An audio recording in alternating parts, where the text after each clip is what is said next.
कैसे हो दोस्तों। Welcome to new video of that Liverpool guy. मेरा नाम है दर्शन और जैसे कि आपको पता होगा कि आज लिवरपूल की मैच है आर्सेनल के सामने एफए कप में। थर्ड राउंड का फिक्सचर है, मतलब कि एफए कप की जर्नी स्टार्ट ही हो रही है। तो हम विजिट कर रहे हैं एमिरेट्स और खेलने वाले हैं द माइटी आर्सेनल के साथ। तो ये वीडियो वही होगा कि क्या लगता है मुझे, किस तरह से लिवरपूल ये मैच या फिर क्लॉप ये मैच अप्रोच करेगा, क्या होंगे अपनी स्टार्टिंग लाइनअप, और अंत में मैं बोलूंगा कि क्या लगता है मुझे, क्या प्रिडिक्शन हो सकती है। तो अभी तक आप नए हो तो सबसे पहले तो सब्सक्राइब कर दो, लाइक करो ऐसे वीडियो को, और आपका जो ओपिनियन है वो लिखो, क्योंकि स्टार्टिंग लाइनअप बहुत ही इंपॉर्टेंट होने वाली है। तो जो भी आपको लगता है कि इस बंदे को स्टार्ट मिलना चाहिए या फिर इसको स्टार्ट मिलना चाहिए वो कमेंट में लिखो। सबसे पहली बात, ये गेम इस राउंड की सबसे बड़ी गेम है। आप देख लो, फिक्सर लिस्ट उठा के देख लो एफए कप की, ये सबसे बड़ी टाई है आर्सेनल वर्सेस लिवरपूल। और भले ही आप कह लो कि अभी एफए कप स्टार्ट हो रहा है, मगर दोनों इतनी बड़ी टीम अगर इन्वॉल्व हो जाती है तो हमेशा स्टेक्स बहुत हाई रहते हैं। मगर दोनों क्लब के लिए स्टोरी अलग है। आप देखो, लिवरपूल 3 दिनों के बाद खेलने वाली है एक सेमीफाइनल आप यूईएल सॉरी ईएफएल कप, या फिर आप कह लो कि कैरेबाओ कप के लिए। और आर्सेनल जो फुलम के सामने हार के आ रही है, तो उनको एक बहुत ही मच नीडेड विन की जरूरत है। तो दोनों के पर्सपेक्टिव बहुत अलग है इस मैच के लिए।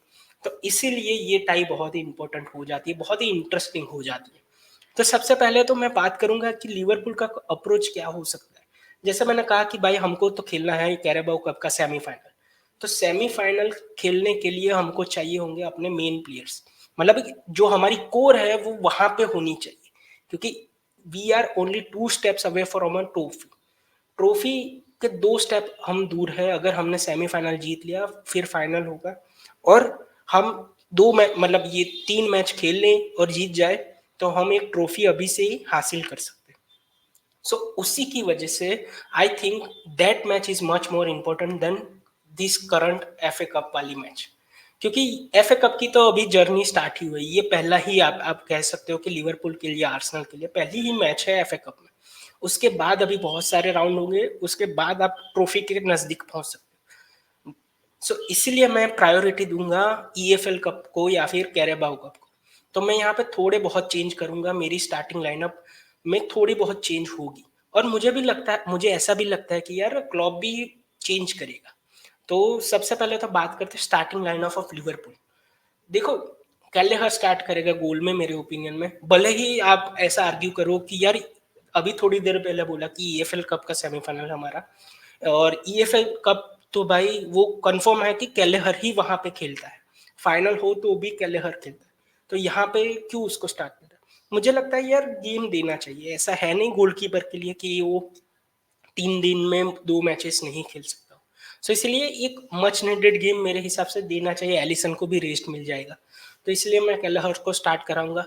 इंटरेस्टिंगली राइट बैक में मैं ट्रेंट को स्टार्ट कराऊंगा, क्योंकि मुझे चाहिए कि वैन को एक ब्रेक मिले, क्योंकि वैन हमेशा खेलता है, वेदर इट इज नीदरलैंड्स या फिर लिवरपूल, हर मैच में वो खेलता है। तो इसीलिए मैं चाहता हूं कि वैन को रेस्ट मिले, और Trent being vice captain of Liverpool मुझे लगता है कि वो खेलेगा। सेंटर बैक पेयरिंग मेरी थोड़ी सी अलग होगी। आप देखो, मैं कौन सा को स्टार्ट कराऊंगा विथ कोनाटे। अगेन लोग आर्ग्यू करेंगे कोनाटे इंजरी हिस्ट्री उसकी ऐसी है, आप 3 दिनों में 2 मैच कैसे। मगर ये टाइम अभी ऐसा है कि आप पिक एंड चूज करना पड़ेगा आपको। आप ऐसा नहीं हो सकते कि भाई नहीं अब, क्योंकि अभी फिक्सचर बहुत ही स्पीड में आएंगे, आप 3 3 दिनों में मैच खेलोगे, तो अब तो आपको खिलाना ही पड़ेगा। तो that's why I am going with कौनसा एंड कोनाटे। आप आर्ग्यू कर सकते हो कि हमने रीस विलियम्स को बुलाया है, नेट फिलिप्स को बुलाया है लोन से वापस, मगर अगेन 1 2 ट्रेनिंग सेशन के बाद कैसा खेलेंगे वो मुझे अभी अभी से नहीं लगता। हाँ, उसका हम यूज कर सकते हैं स्क्वाड में फ्यूचर में। और मेरे हिसाब से गुड गुड इनफ एडिशन, अगर हम कोई साइनिंग नहीं करते तो चल जाएगा क्योंकि साइनिंग होने नहीं वाली। सो ये मुझे लगता है। So that's why I am starting Konate, और उसके साथ कौन सा। और उसके बाद अगर मैं बात करूं तो लेफ्ट बैक पे होंगे जराड।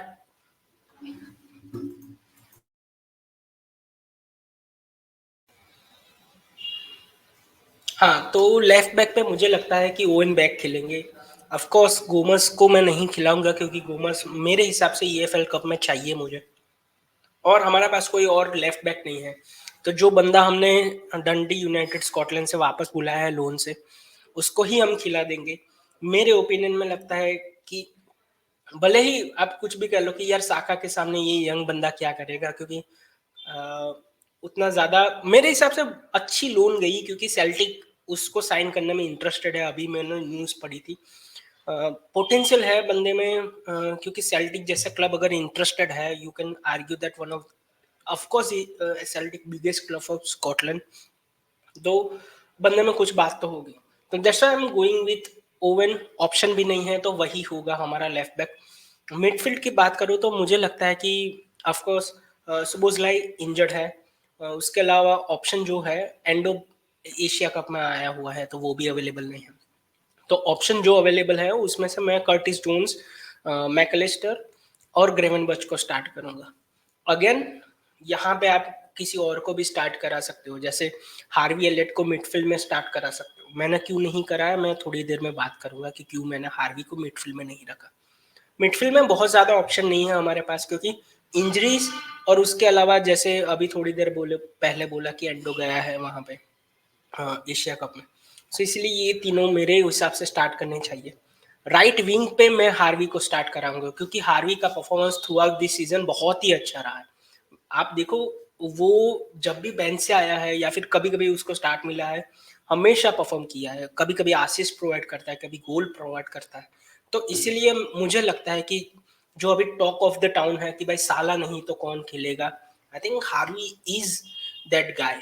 आपको चांस देना पड़ेगा कभी ना कभी, और मुझे लगता है इज अ गुड इनफ।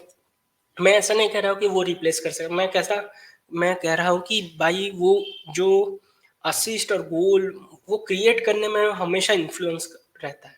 तो उसको मैं स्टार्ट कराऊंगा राइट विंग पे। अगेन जोटा होगा क्योंकि भाई आपको पता है आर्सेनल और जोटा एक बहुत ही अच्छी पेयरिंग है। अगर आपको आर्सेनल के सामने खेलना है, एक बंदा आपको चाहिए तो वो जोटा हो, क्योंकि यूजुअली वो स्कोर करता है एमिरेट्स पे। तो that's why I am going with जोटा एट लेफ्ट विंग। स्ट्राइकर में मैं नूनेस को खिलाऊंगा। उसका एक रीजन है, मुझे लगता है कि जो सामने वाले दो सेंटर बैक होंगे गैब्रियल और सलीबा, मुझे लगता है आर्सेनल स्ट्रॉन्ग जाएगी। इसीलिए मैं बोल रहा हूँ कि गैब्रियल और सलीबा उनके स्टार्टिंग दो सेंटर बैक होंगे। अगर आपने गैप्को को खिलाया तो आई थिंक उनको बहुत ही इजी हो जाएगा क्योंकि वो यूजुअली बैक से बिल्ड करते हैं, वो पासिस बनाता है अपने सेंटर बैक, बहुत ही अच्छी तरह से गेम स्टार्ट करते हैं, वो स्प्रेड करते हैं पासिस को। तो वो रोकने के लिए मुझे एक ऐसा बंदा चाहिए जो हमेशा चढ़ के खेले।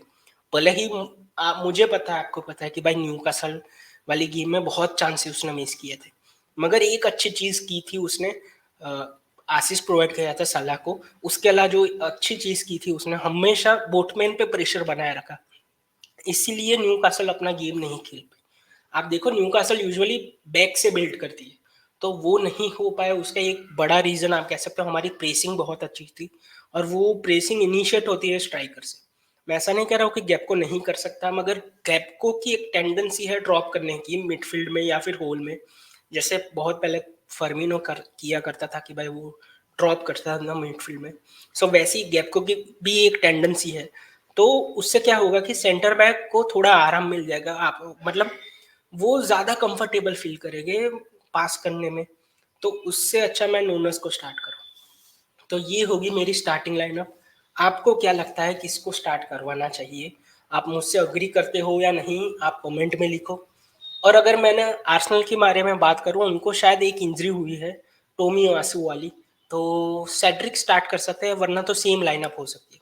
हाँ, रामस्टल भी स्टार्ट कर सकता है राया की जगह पे, क्योंकि यार आपको पता है कि उनके गोल कीपिंग सिचुएशन कैसी है। रामस्टल को बहुत ज़्यादा मौका नहीं मिला इस सीज़न, भले ही उसने पिछला सीज़न मेरे हिसाब से अच्छा किया था, मगर अगेन मैनेजर को राया पसंद है तो इसलिए रामस्टल बेंच पे ही होता है।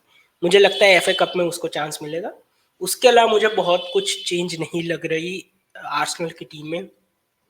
वो लोग स्ट्रॉन्ग जाएंगे। आई थिंक आप देख सकते हो काई हैवर्ट्स आ सकता है वापस ट्रोसार्ड की जगह पे, क्योंकि पिछले मैच में ट्रोसार्ड स्टार्ट किया था। सो यही होगी उनकी भी लाइनअप। आप देखो यूजुअली जो हमारे सामने खेली थी वही लाइनअप होगी।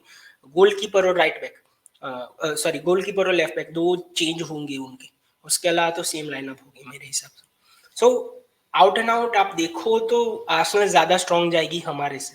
सो अगर मैं प्रेडिक्शन यहाँ पे देना चाहूँ इस गेम का, भले ही थोड़ा बुरा लग रहा है मुझे कि यार अपनी टीम को हमेशा बैक करना चाहिए और मैं बैक करता हूँ। मुझे लगता है कि मैंने जो टीम पिक की है उनको विन एक हासिल करनी चाहिए।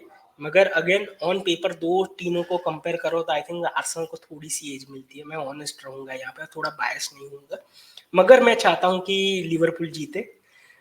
मगर लगता ऐसा है कि भाई आर्सेनल जीतेगी, क्योंकि ऑफकोर्स हमारे लिए एक बड़ी मैच इसके बाद है और हम बहुत सारे चेंज करने वाले हैं। ये दो रीजन मुझे लगता है, इसीलिए आर्सेनल अपने होम पे यहाँ पे उनको जीतना भी बहुत इंपॉर्टेंट है। जैसे मैंने कहा कि फुलम के सामने हार के आए, उसके पहले वाली मैच भी हारे थे, तो यहाँ पे for their fans, for their club, यहाँ पे एक विक्ट्री लेना बहुत इंपॉर्टेंट है। अगर लिवरपूल ने एक अच्छी सी मैच निकाली, हम जीत गए, तो देखने में मजा आ जाएगा भाई। वहां पे जो हालात होंगे ना, अभी फैंस उनके थोड़े ज्यादा कॉन्फिडेंट है बिकॉज ऑफकोर्स लिवरपूल के पास साला नहीं है, तो वो लोग कह रहे हैं कि साला के बिना कैसे लिवरपूल खेलेगी हमारे सामने, इजी विन फॉर अस। सो इसलिए अगर हमने एक अच्छी सी विक्ट्री निकाल ली, हमने निक कर ली विक्ट्री, तो हमारे लिए बहुत ही बढ़िया रिजल्ट होगा। यही है छोटा सा वीडियो, होपफुली आपको अच्छा लगा हो। आपके जो थॉट्स है प्लीज कमेंट में लिखिए। मिलता हूँ नेक्स्ट वीडियो में, तब तक के लिए गुड बाय। अभी तक जो सब्सक्राइब नहीं किया तो प्लीज सब्सक्राइब कीजिए, ऐसे ही वीडियो के लिए प्लीज सब्सक्राइब कीजिए।